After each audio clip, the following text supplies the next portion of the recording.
Hindi sila yung parang katang-tanga. Kasi alam guys, sa ating mga Pilipino, marami naman masisipag eh. Minsan kulang lang tayo sa aral, sa hirapan ng buhay. So, ang dami kong magagandang kwento guys. Mga karanasan ko guys bilang isang OFW, 10 years. 10 years guys ako doon, lalo na sa bansang Saudi Arabia.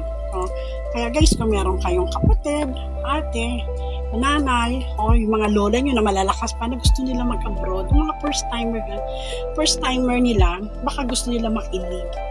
Marami ako i-share sa kanila. Pwede rin kayong magtanong kung ano gusto nyo malaman sa isang first timer na gusto mag-abroad. Pwede nyo ako guys tanungin, mag-comment lang kayo guys. Sasagutin ko guys yung mga tanong nyo. Tapos yung mga basic guys na Arabic, marunong naman ako guys kasi syempre sa tagal ba naman, alam nyo guys, lahat naman tayo natututo.